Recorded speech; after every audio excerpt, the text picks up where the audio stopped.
احادیث طیبہ کی بہت بڑی کتابوں کا نام ہے۔ سب سے پہلے درجہ احادیث کی کتابوں میں سے جس کا آتا ہے وہ بخاری شریف ہے، اور نمبر 2 پہ، سیکنڈ نمبر پہ جس کتاب کا مقام اور مرتبہ اور جس کی اتھینٹک امت مسلمہ میں موجود ہے وہ مسلم شریف ہے، امام مسلم رحمۃ اللہ تعالیٰ کی کتاب۔ تو ان 2 کتابوں میں حدیث موجود ہے کہ اللہ فرماتا ہے جو بندہ میرا ذکر جماعت میں کرتا ہے تو میں اس کا ذکر اس جماعت سے بہتر جماعت میں کرتا ہوں۔ اب دیکھیے ہمارے اللہ کا ہمارے ساتھ سلوک دیکھیے، ہمارے رب کا ہمارے سے پیار دیکھیے، ہمارا اللہ ہم سے کتنا محبت کرتا ہے۔ آج میں آپ میں سے کسی صاحب کا ذکر کہیں کرتا ہوں تو مجھے اتنا امید نہیں ہے کہ کوئی دنیا دار میرا ذکر اس کے بدلے میں جا کے لوگوں کے سامنے کرے گا، کیونکہ ہم میں محبتوں کے عنصر نہیں ہیں، ہم میں حسن سلوک اتنا زیادہ نہیں ہے۔ لیکن رب کا سلوک اپنے بندوں سے، حالانکہ وہ اس چیز کا محتاج نہیں ہے، وہ بے نیاز ذات ہے۔ وہ چاہے ہم سارا دن مزدوری کریں، وہ چاہے شام کو ایک کھانے کا لقمہ نہ دے تو اس کی بارگاہ میں پھر بھی شکوہ کرنے کے ہم متقاضی نہیں ہیں، پھر بھی ہم شکوہ نہیں کر سکتے، کیونکہ ہم نے جو کچھ کیا، ہم جو کچھ کر رہے ہیں یہ صرف اور صرف اپنی ذات کے لیے کیا۔ رب فرماتا ہے کہ میں نے تیرے سر کے اوپر جو بال اگائے گئے اس ایک بال کے بدلے کا بھی تو شکر ادا نہیں کر سکتا۔ ارے انسان تجھے تو پوری زندگی دی ہے میں نے، لہٰذا ہمارا رب فرماتا ہے، حدیث قدسی ہے یہ، اللہ فرماتا ہے ارے بندے تو ایک جماعت میں میرا ذکر کر، میں تیرا ذکر اس جماعت سے بھی بہتر جماعت میں کروں گا۔ وہ بہتر جماعت کون سی ہے؟ وہ فرشتوں کے سامنے، وہ انبیاء کے سامنے، وہ صلحاء نیک لوگوں کے سامنے رب ذکر کرتا ہے۔ رب فرماتا ہے یہ میرا بندہ میرا ذکر کر رہا ہے، لیکن یہ فرش پہ بیٹھ کے کر رہا ہے، میں اس کا ذکر عرش پہ بیٹھ کے ملائکہ کے سامنے کر رہا ہوں۔ اب دیکھیے ذکر کرنے والے کا یہ مقام ہے، یہ شان ہے کس کی؟ ذکر کرنے والے کی۔ اب ایک انسان، لوگوں کا مجمع ہوتا ہے، جلسہ ہوتا ہے، لوگ جمع ہو کر اللہ کا ذکر بلند کرتے ہیں تو اس سے اللہ تعالیٰ خوش ہوتا ہے۔ آج آخری اس ٹاپک کے حوالے سے درس ہے، اس کے متعلق علامہ سید طحطاوی رحمۃ اللہ تعالیٰ علیہ جس کی تاریخ وفات 1250 ہجری ہے، وہ فرماتے ہیں کہ احادیث ذکر سری کے حوالے سے بھی ہے اور ذکر جہری کے حوالے سے بھی ہے، یعنی آہستہ آواز سے ذکر کرنے کے حوالے سے بھی احادیث موجود ہیں اور بلند آواز سے بھی ذکر کرنے کے حوالے سے احادیث موجود ہے۔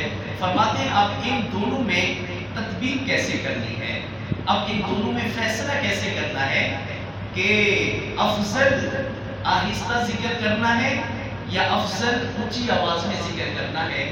اور یہی بات علامہ شامی رحمۃ اللہ تعالیٰ علیہ فرماتے ہیں، یہ بھی یہی بات فرماتے ہیں دونوں احادیث موجود ہیں کہ آہستہ آواز میں ذکر کیا جائے، اس بارے میں بھی احادیث ہیں، اور اونچی آواز میں ذکر کیا جائے اس بارے میں بھی احادیث ہیں۔ اور یہی بات علماء دیوبند بھی فرماتے ہیں، وہ بھی اس بات کا اقرار کرتے ہیں علماء دیوبند کہ فرماتے ہیں کہ احادیث دونوں طرح کی ہیں، آہستہ آواز سے ذکر کرنا اور اونچی آواز سے ذکر کرنا، لیکن آہستہ آواز میں ذکر کرنے سے زیادہ بہتر بلند آواز سے ذکر کرنا ہے۔ اس کی لاجک بتاتے ہیں، فرماتے ہیں اس کی لاجک یہ ہے، اونچی آواز سے ذکر کرنے کا، جب ایک انسان اونچی آواز سے ذکر کرتا ہے اور اپنے سر کو یوں ہلاتا ہے تو اس کے سر کے ساتھ اٹیچ جتنے بھی اس کے جسم کے اعضاء ہیں وہ سارے کے سارے ہلنا شروع ہو جاتے ہیں. تو انسان جب خفی ذکر کرتا ہے، آہستہ سے ذکر کرتا ہے، تو اس ذکر کا احساس اس کے دل کو ہوتا ہے، یا صرف زبان کو ہلانے سے ذکر کرتا ہے تو اس ذکر کی حرارت، اس ذکر کا سکون اور سرور صرف اس کی زبان کو پہنچتا ہے. لیکن جب انسان ذکر بالجہر کرتا ہے، بلند آواز سے کرتا ہے، تو اس کے جسم کے ایک ایک اعضاء کو سکون پہنچتا رہتا ہے. فرماتے ہیں لہذا آہستہ ذکر کرنے سے افضل ذکر اونچی آواز میں کرنا ہے. یہ کس نے کہا؟ علماء دیوبند نے بھی کہا. اور یہ علماء جن کا نام میں نے لیا، علامہ شامی رحمۃ اللہ تعالی، بڑے جید علماء کرام ہیں، یہ ایسے ویسے علماء نہیں ہیں. تو فرماتے ہیں کہ ذکر بالجہر، اونچی آواز میں ذکر کب نہ کیا جائے، اونچی آواز میں ذکر کب نہ کیا جائے. فرماتے ہیں اس وقت جب یہ تین چیزیں موجود ہوں تو اس وقت نہ کیا جائے. نمبر ایک کہ جب سونے والا نیند کرنے والے کی نیند میں خلل آ رہا ہو تب اونچی آواز میں ذکر نہ کیا جائے. چاہے وہ قرآن کی تلاوت کر رہے ہو، چاہے وہ لا الہ الا اللہ، لا الہ الا اللہ کا ذکر کر رہے ہو، چاہے تم اللہ کا ذکر کسی بھی حوالے سے کر رہے ہو، اگر اونچی آواز سے کر رہے ہو تو ساتھ سویا ہوا انسان ہے تو اس کی نیند میں خلل آ رہا ہے، تو آپ کو چاہیے کہ ذکر آہستہ کریں. فرماتے ہیں دوسری وجہ کہ جب ذکر اونچی آواز سے نہ کیا جائے، فرماتے ہیں جب نمازی کی نماز میں خلل آئے. مزے کی بات آ رہی ہے یہاں، میں سمجھاؤں گا انشاءاللہ کہ جب نمازی کی نماز میں خلل آئے تو تب بھی اونچی آواز سے ذکر کرنا جائز نہیں ہے. اور فرماتے ہیں جب تیسری وجہ جب اونچی آواز میں ذکر نہ کیا جائے، تیسری وجہ یہ ہے کہ جب تمہیں ریا کا اندیشہ ہو، ریا کا خطرہ ہو تو تب بھی اونچی آواز سے ذکر نہ کیا جائے، آہستہ آواز میں کیا جائے. اب یہ تین چیزیں فرماتے ہیں اگر تین چیزیں کا اندیشہ ہو تو پھر اونچی آواز میں ذکر کرنا جائز نہیں ہے. اگر یہ تین چیزیں نہیں ہیں تو علماء فرماتے ہیں بہتر ہے کہ اونچی آواز سے ذکر کیا جائے. اب مسئلہ آتا ہے، ایک میں نے فتویٰ لکھا ہوا ہے علماء دیوبند کا، ان سے یہ نیٹ سے میں نے فتویٰ لیا، اس کے اندر فتویٰ نمبر 900 ہے. ان سے کسی نے سوال کیا جی مساجد کے اندر صبح کے وقت ذکر کیا جاتا ہے اونچی آواز میں، آیا جائز ہے یا نہیں؟ سوال کا جواب کہتے ہیں ذکر کرنے میں کوئی حرج نہیں ہے، ذکر کرنا جائز ہے.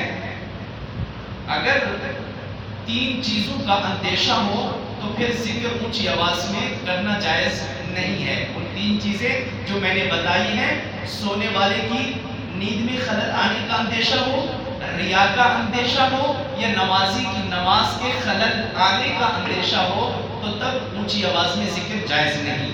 فرماتے ہیں البتہ صوفیہ کرام خاص طور پر سر ہلا کر ذکر کرنے کی ترغیب کیا کرتے تھے. صوفیہ کرام کا وہ اس کے جواب میں دیتے ہیں، فرماتے ہیں کہ صوفیہ کرام جو تھے ان کا طریقہ یہ تھا کہ ذکر کرتے تھے تو سر کو ہلاتے تھے.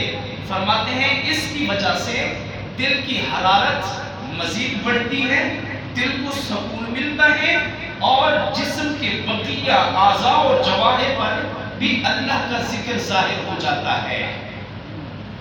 تو یہ دارالعلوم دیوبند سے فتویٰ آیا. انہوں نے کہا کہ تین چیزوں کا اندیشہ ہو. الحمدللہ ثم الحمدللہ آپ کی اس مسجد میں نہ تو ہمیں ہمارے دلوں میں کسی قسم کی ذکر کرتے وقت کوئی ریا ہوتی ہے، اور نہ ہی ہمارے پاس کوئی ایسا انسان سویا ہوا ہوتا ہے جس کی نیند میں خلل آئے. اور اللہ کا شکر ہے ہم ذکر اس وقت کرتے ہیں جب اوورال نماز پڑھ چکے ہوتے ہیں. تو یہ دونوں تینوں کی تینوں شکیں ہماری مسجد میں نہیں پائی جاتی. لہٰذا آج سے معلوم ہوا قرآن اور احادیث کی روشنی میں کہ ذکر کرنا، ذکر چہار افضل عبادت ہے.